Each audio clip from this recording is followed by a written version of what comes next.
First question comes from Henrik Granlid, and it's a behind-the-scenes question. I love the behind-the-scenes questions. We just did a whole mailbag on behind-the-scenes questions. Yeah, those are so fun, so send them in if you have them, guys.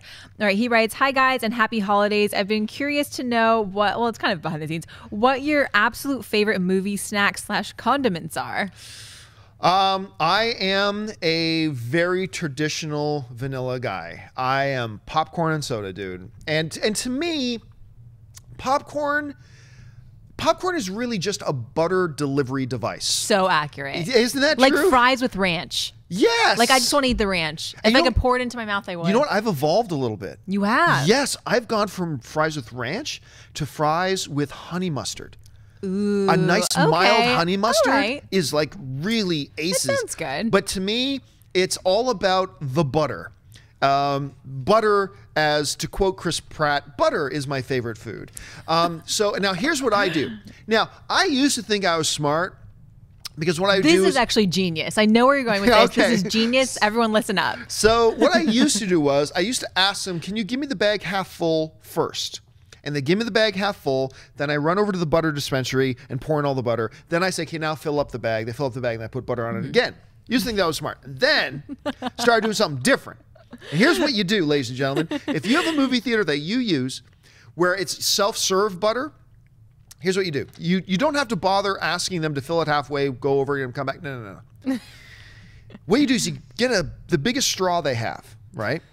And then you push the straw about 3/4 of the way down into your bag and then put the tip of the straw on the butter dispensary and then start pumping the butter so it goes all the way down. Then start moving your straw around to get it down there. Then you just keep bringing, I don't like the way my hand looks right now. So what you do is you start raising up the straw, keep that motion going, moving the straw around inside the bag and raising it up until you get to the top. And now you just got butter going over the top. Genius. It is a satisfying, buttery, except Ray's moaning in the background. It is a wonderful experience, my friends. It will change your life. So yes, what's yours? You should bring boba straws with you to the theater. Yeah, that's a great idea. That's a great idea. Just carry boba straws. Yes. What is your favorite snack at the theater? Nachos, easily. I love nachos, extra cheese. But I also love chocolate. So I'm one of those people that stands in the line for about half hour asking the person like a ton of questions and you're like, can you move on, girl? I want to get my snack. That's me holding up the line. Although I got to say, I have kind of ruined myself for straight up chocolate. Why? Because about a year ago, I started, I don't know why, because I always used to love Reese's peanut butter cups. Oh, but now when I'm at home, maybe like twice a month, me and Ann will walk over to the convenience store and just buy like some milk chocolate bars and a jar of smooth peanut butter. Oh, and then what we do is we just break up the chocolate and scoop it in the peanut butter and eat it that way. And now I almost don't eat chocolate without a big jar of peanut butter with me. Bring peanut butter with you to the movie theater. The boba straws, the peanut butter. Straws and peanut butter, and we're all set. All right, what's next? Next question comes from Dan, and he writes, "You guys think Avatar lost its momentum by taking so long to deliver a sequel?" Yes. Yeah, I do. I mean, it's still, I don't expect Avatar 2, 3, or 4 to come anywhere near the results of Avatar 1, but they don't need to come anywhere near the results of Avatar 1 to be a smash huge success. Have they waited too long? Yep.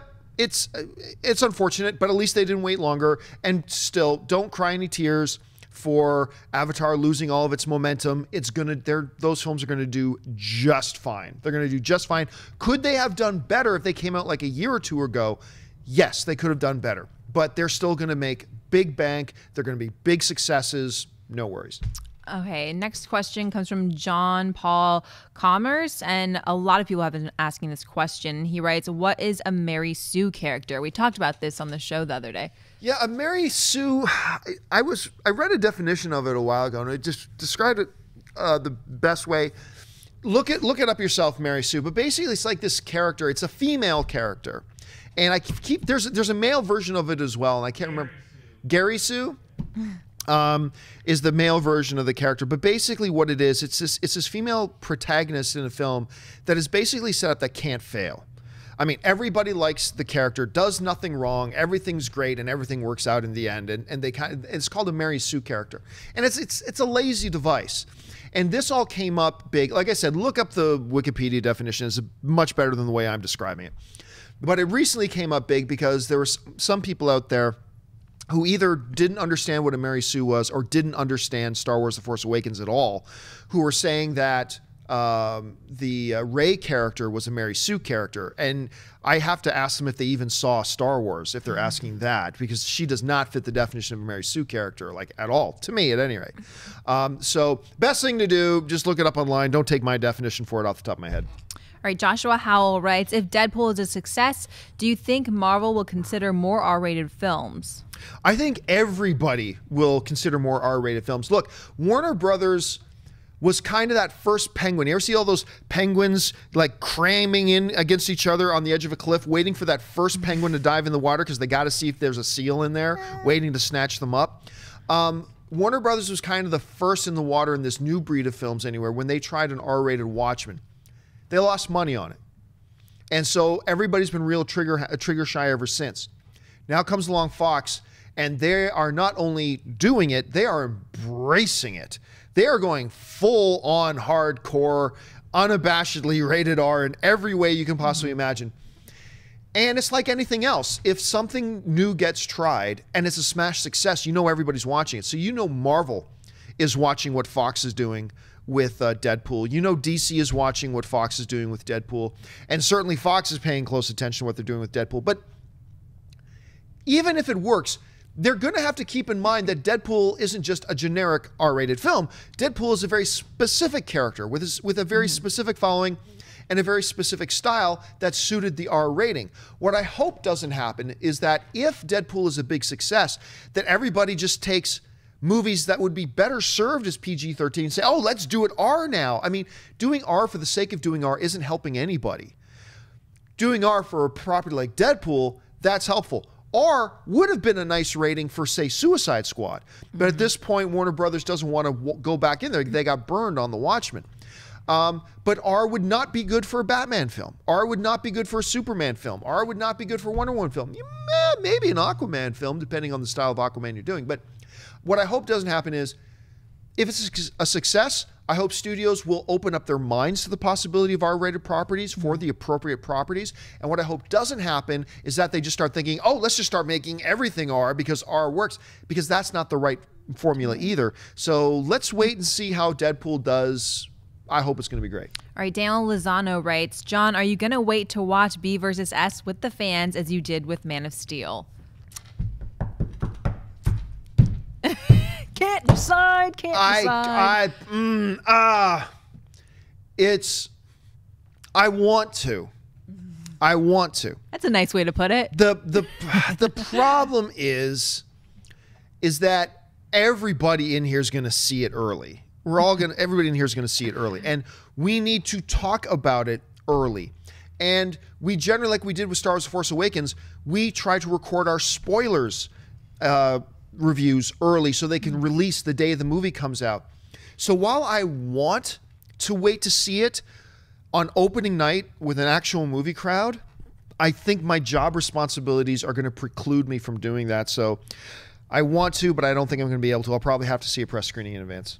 All right, Jonathan M. Peterson writes, Addams Family reboot, yay or nay? Who would you pick to direct and who would you cast? Don't care about who you get to direct or who you cast. Just get good actors and a good director, and we're fine. There's thousands of them. Yeah, I'd be for it. I'd totally be for it. I think Addams Family is one of those properties where, like, I think every 20 years you can take another shot at it for a new generation. I mean, it's such a funny, quirky thing that I think it could work. So, yeah, I'd be all for it. All right, Kareem Yamut writes, oh, this is a toughie. Who is your favorite sidekick in a movie? Oh, wow. I mean, I don't like questions like these because these are questions you have to sit down for an hour and really think about everything. So I don't know. Off the top of my head, I'll go great sidekick in a movie. Owen Wilson in Shanghai Noon. Owen Wilson in Shanghai Noon. There we go. All right, Jai Patel writes, why do so few sequels use numbers nowadays? Why the hate for numbers? Numbers are awesome. I'm going to tell you right now, aside from Star Wars, all right, I much prefer movies being numbered. Okay. I much prefer Jurassic Park 2, Jurassic Park 3, And then Jurassic Park 4 was kind of a relaunching of the franchise, so I don't mind you naming that Jurassic World. And I would have much preferred Avengers Age of Ultron to be called Avengers 2. I mean, I am with you. I am personally a fan of the numerical system. It's simple. It's to the point. 10 years from now, you're not wondering, okay, now, wait, is Harry Potter and the bubbly boil pot of poop? Which one was that? Did that one come after Harry Potter and the first kiss in the boardroom? Did that come after Harry? Like, I just, it's stupid. Just Harry Potter 1, Harry Potter 2, Harry Potter 3. I don't know. I mean, look, I understand there's a lot of people who really do like the subtitles. And that's cool. That's great. I'm not going to raise a stink about it. I don't really care all that much. But I wish I lived in a world where it's just, no, it's Smokey and the Bandit 1. It's Smokey and the Bandit 2. It's Smokey and the Bandit 3. There you go. So that's the way I would personally prefer it. All right, Danny Soltero writes, greetings, guys. I'm just curious, will it just be John doing movie talk this week? P.S. Try popcorn with nacho cheese. It's so good. Oh, I've never even considered that. Okay. That sounds good. Okay. All right, okay. All right, I'm going to let you in a little secret. We've got a Collider staff meeting right after this show is done shooting. And that's when you're going to... And the staff meeting for the next 2 weeks, whenever we say staff meeting, we mean we're all walking across the street to go watch Star Wars, and we're doing that as soon as the show's done. I'm going to try me some popcorn with a little nacho cheese. I can't even remember the question now. What was the question? Yes, if it was only you doing movie talk this week. No. It's just that everybody's still on vacation, but Mark is back tomorrow. He's finally gets back, so it will be me and Mark for tomorrow and Wednesday. Then just to let you know, there will be no Collider movie talk on Thursday for New Year's Eve or Friday for New Year's Day because everybody will be out doing charity work. Oh, that's so nice. No, everybody's going to be hungover. That's what I was thinking. All right. Kareem Yamut writes, what is your least favorite experience going to the movies? By far. Look, I'm really lucky. Everybody talks about how everybody talks in movie theaters and blah, blah. And I find 90% of the time, most movie audiences are actually pretty good. Most, little talking, little sniggering, but I don't mind that so much. I have had a couple of bad experiences, though. And by far, the worst movie-going experience I ever had was going to see that Jim Carrey film. The number, was it 13? Oh, 23. The number 23, I think that was it. Was the number 23. First of all, because it was a terrible movie. But other than that, we had this gaggle of these 5 teenage girls sitting behind us that look, I'm a pacifist. I don't believe in violence at all on any level to anybody or, all that kind of stuff. But oh my God, I was hoping for terrible things for them. I was hoping for terrible things for them in their futures. Why? Oh my God, they were just talking. They weren't even talking about the movie. Somebody's got those irritating people in front of them where the guy will turn to the girl, wait a minute, why did he say this to her? And they keep talking. They weren't even talking about the movie, for heaven's sakes. They were just talking full volume. Like they weren't yelling, but they weren't even attempting to quiet their voices. Like they were basically talking at the level I'm talking at right now. Well, what did Bobby say to Jenny after that? Oh my God, did he really do that? Like at that level, like the whole freaking movie. And finally, me and my buddy turned around to them and said, will you please shut the F up? Like it was just unbelievable. And they were quiet for about 10 minutes and then they kept talking again. It was just horrific. And thankfully, I've never had an experience that bad before, and I've never had one that bad since. So, that was my worst experience ever. What's your worst experience going to the movies?